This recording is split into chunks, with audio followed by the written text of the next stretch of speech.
اندر کسی تعلق کو اس طرح نبھانا جس طرح اسے نبھانے کا کہا گیا ہے، جس طرح اسے نبھانے کا اصول ہے، جس طرح اسے نبھانے کا کلیہ ہے، اس طرح تعلق کو نبھانا وفا کہلاتا۔ اس کے مفہوم کی طرف آئیں تو میرے عزیزوں، میرے بھائیوں، میرے بزرگوں، وفا کا جو تعلق ہے اس کا مفہوم ہر ذات کے ساتھ وہ مختلف۔ وفا باپ بیٹے کی، اس کا مفہوم الگ ہے۔ بیٹے کی اپنی ماں کے ساتھ وفا، اس کا مفہوم الگ ہے۔ شوہر کی اپنی بیوی کے ساتھ وفا، اس کا مفہوم الگ ہے۔ معاشرے میں بستے ہوئے مسلمانوں کی، دوستوں کی، احباب کی آپس میں وفا، اس کا مفہوم الگ ہے۔ گویا کہ وفا کسی ایک تعلق کے ساتھ اجتماعی طور پہ ایک مفہوم نہیں رکھتی، بلکہ ہر تعلق کے ساتھ اس کا مفہوم مختلف ہے، ڈیفرنٹ ہے۔ میرے بھائیوں، ایک بیٹا وہ اپنے باپ کے ساتھ وفا کرتا ہے، باپ اپنے بیٹے کے ساتھ وفا کرتا ہے۔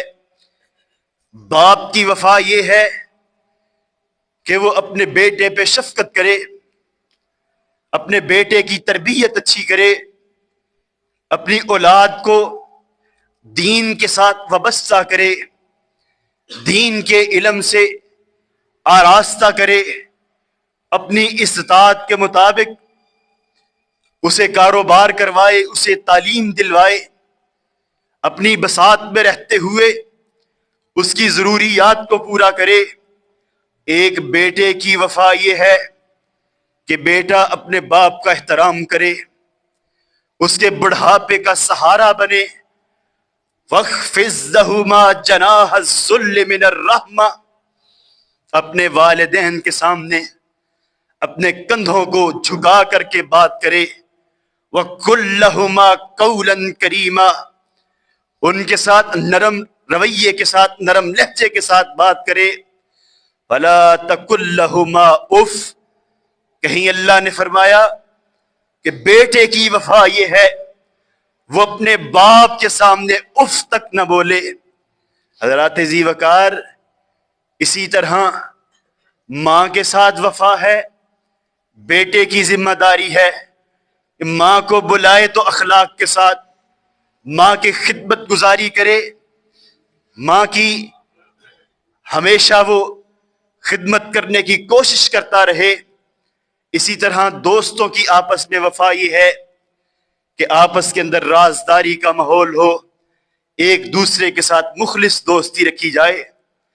بعض اوقات دنیا میں رہتے ہوئے لوگوں کو اپنی جائیداد کے ساتھ محبت ہوتی ہے، کہتے ہوئے سنائی دیتے ہیں کہ یہ میرے پردادا کا مکان، یہ میرے دادا پردادا کی حویلی، میں نے اسے مسمار نہیں کیا، میں نے اسے بیچا نہیں، نصف صدی سے زیادہ ہو چکا، پون صدی سے زیادہ ہو چکا، میں نے اس گھر کے ساتھ وفا کی، میں نے گاڑی کے ساتھ وفا کی، میں نے اپنی بیوی کے ساتھ وفا کی۔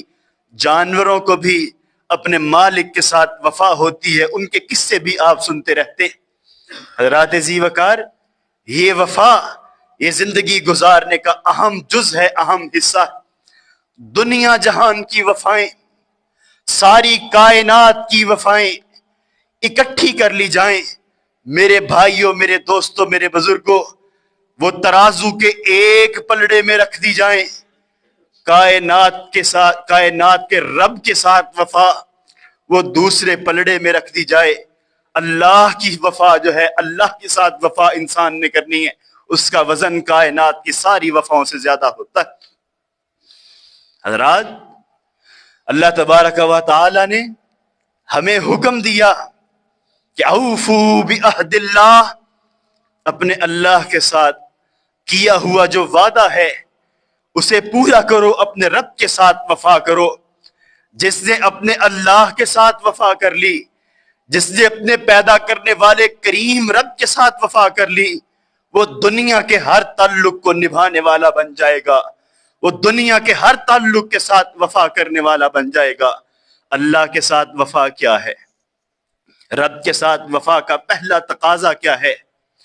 حضرات ذی وقار، اللہ تبارک و تعالی نے ہمیں اپنی وفا کا پہلا وعدہ جو ہم نے رب کے ساتھ کیا وہ اپنے قرآن کے اندر ہمارے سامنے رکھا کہ اے بندے، میری وفا کا سب سے پہلا تقاضا تیرے انسان ہونے پہ، تیرے میرا بندہ ہونے پہ، تجھ پہ جو میری وفا کا سب سے پہلا تقاضا، تیری زندگی کا سب سے پہلا وعدہ ہے جو تو وعدہ کر کے میرے ساتھ اس دنیا میں آیا تھا۔ بندہ سوچتا ہے اللہ جی وہ وعدہ کہاں ہے؟ وہ وعدے کے ڈاکومنٹس، وہ وعدے کا پروف جو میں نے تیرے ساتھ کیا، اللہ وہ وعدہ کہاں؟ اللہ کہتا ہے دنیا کی کتابوں کو نہ کھنگال، دنیا کی لائبریریوں کو نہ دیکھ، دنیا کے کاغذات کو نہ دیکھ، دنیا کے اندر میں نے اپنے محبوب پیغمبر کے سینہ مبارک پہ، اپنے محبوب پیغمبر کے قلب اطہر پہ جو میں نے کتاب نازل کی تھی، جسے قرآن مجید کہا، جس کی حفاظت کا ذمہ میں نے لیا، قیامت کی صبح تک وہ کتاب تیرے پاس رہے گی، اٹھا اس کتاب کو، دیکھ اللہ کے ساتھ وفا کا پہلا تقاضا، تیرا پہلا وعدہ وہ کیا؟ ہم قرآن کو پڑھتے ہیں، قرآن کی سورہ الاعراف آیت نمبر 172 کے اندر اللہ تبارک و تعالی ہمیں اپنے ساتھ وفا کا وہ پہلا وعدہ یاد کرواتے ہیں۔ کیا ہے وہ وعدہ؟ وَإِذْ أَخَذَ رَبُّكَ مِن بَنِي آدَمَ مِن ظُهُورِهِمْ ذُرِّيَّتِهِمْ، اللہ کہتے ہیں کہ اے بندے، جب میں نے تجھے آدم علیہ السلام کی پیٹھ سے، ان کی پشت سے بنایا تھا، اولاد آدم کو میں نے پیدا کیا تھا، وَأَشْهَدَهُمْ عَلَىٰ أَنفُسِهِمْ، میں نے ساری انسانیت کو اپنے سامنے کھڑا کیا اور ان کو ان کے اپنے اوپر، ان کے اپنے نفس پہ، ان کے اپنے ضمیر کے اوپر، عَلَىٰ أَنفُسِهِمْ، اپنے ضمیر کے اوپر تمہیں گواہ بنایا تھا۔ کیا وہ وعدہ تمہیں یاد ہے؟ اللہ جی وہ وعدہ کیا ہے؟ اللہ کہتے ہیں میں نے تم سے وعدہ لیا تھا، أَلَسْتُ بِرَبِّكُمْ، بتلاؤ کیا میں تمہارا رب نہیں ہوں؟ اللہ تعالیٰ ہمارا وہ وعدہ جو ہم نے عالم ارواح میں اپنے رب کے ساتھ کیا تھا، اللہ اس وعدے کو یاد کروا رہے، أَلَسْتُ بِرَبِّكُمْ، بتاؤ کیا میں تمہارا رب نہیں ہوں؟ اللہ کہتے ہیں قالوا، تم سب نے کہا تھا، ان سب نے کہا تھا جو وہاں پہ موجود تھے، بلا شہدنا، اللہ کیوں نہیں، تو ہی تو ہمارا رب ہے، تو ہی تو ہمارا پیدا کرنے والا ہے۔ اللہ کہتے ہیں میں یہ اس لیے یاد کروا رہا ہوں بندے، ان تقولوا یوم القیامت ان کننا عن ھذا غافلین، کہ کل قیامت کے دن تو یہ نہ کہے کہ اللہ مجھے تو وہ وعدہ یاد ہی نہیں تھا، ان کننا عن ھذا غافلین، اللہ ہم تو غافل تھے، ہمیں تو پتہ ہی نہیں چلا کہ تو نے کیا وعدہ کیا تھا۔ اللہ کہتے ہیں سب سے پہلا وعدہ میری وفا کا یہ تھا جو تم نے میرے ساتھ کیا، میں نے تمہیں اس پہ گواہ بنایا، اس وعدے کو ڈاکومنٹڈ شکل میں قرآن مجید کے اندر درج کیا، رہتی دنیا تک کے لیے تمہارے درمیان اس وعدے کو زندہ رکھا۔ وہ میری ربوبیت کا وعدہ ہے کہ میں تمہارا رب ہوں، میں تمہارا اللہ ہوں، میں تمہارا پیدا کرنے والا ہوں۔ کیا مفہوم ہے اللہ کے رب ہونے کا؟ اللہ کس طرف ہمیں توجہ دلوا رہے ہیں؟ رب کی ربوبیت کا مفہوم وہ یہ ہے کہ اللہ کی ذات کے ساتھ کسی کو شریک نہ ٹھہرایا جائے، اللہ کی بات کے ساتھ کسی کو شریک نہ ٹھہرایا جائے، رب کی ذات کے ساتھ، رب کی صفات کے ساتھ کسی کو شریک نہ ٹھہرایا جائے، اللہ کے احکامات کی بجا آوری کی جائے، اپنی شخصیت سے باہر نکل کے اپنی ذات سے باہر نکل کے، اپنے مزاج سے باہر نکل کے، اپنے رویے سے باہر نکل کے، اپنی مال و دولت کی ہوس اور گھمنڈ سے باہر نکل کے ہم نے یہ سوچنا ہے ہمارا ایک اللہ ہے، ہمارا ایک پیدا کرنے والا ہے، ہمیں اس نے وعدے دے کر کے اس دنیا میں بھیجا ہے، ہم نے اللہ کے پاس جانا ہے۔ میرا مزاج ٹھیک نہیں ہے، میرا رویہ ٹھیک نہیں ہے، مجھے وہ وعدہ یاد نہیں ہے، میں اپنے اللہ کے ساتھ وفا نہیں کر رہا، میرے معاملات ٹھیک نہیں ہیں، میرے اللہ نے جو مجھے کرنے کا حکم دیا ہے میں اس کو نہیں کر رہا، میرے اللہ نے سچ کا حکم دیا میں جھوٹ کے راستے پہ کھڑا ہوں، میرے اللہ نے نماز کا حکم دیا میں بے نمازیوں کی صف پہ کھڑا ہوں، میرے اللہ نے مجھے دنیا میں نیکیاں کمانے کے لیے بھیجا، میں گناہ کے راستے پہ چل رہا ہوں، میرا ایک رب ہے، اس نے میرے ساتھ وعدہ کیا ہے، میں نے اس کے وعدے کی لاج رکھنی ہے، اسے یاد رکھنا۔ حضرات ذی وقار، یہ وہ وعدہ ہے جس کے متعلق اللہ تبارک و تعالی نے ہمیں اپنے قرآن مجید نے بتلایا کہ دنیا کی وفائیں، تمہارے تعلق وہ تمہارے ساتھ، ان کا بھی سوال ہونا ہے، لیکن کل قیامت کے دن میں نے اپنے ساتھ وفا کا سوال کرنا ہے کہ بندے تو نے اپنے رب کے ساتھ کیا وفا کی تھی؟ میں نے تجھے دنیا میں نعمتیں دی، میں نے زندگی دی، میں نے گھر دیا، میں نے رزق دیا، میں نے صحت دی، اولاد دی، سب کچھ عطا کیا، ایک ایک تو سر سے لے کے پاؤں کے ناخنوں تک میری نعمتوں میں ڈھپا ہوا انسان تھا، بتا تو میرے ساتھ کیا وفا کر کے آیا؟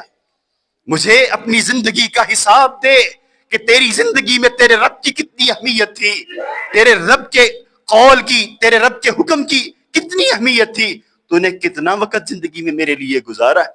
اللہ فرماتے ہیں سورہ نحل کی آیت نمبر 9 کہ وَأَوْفُوا بِعَهْدِ اللَّهِ، اللہ تبارک و تعالی کے وعدے کو پورا کرو، دنیا میں رہتے ہوئے رب کے وعدے کا خیال کرو۔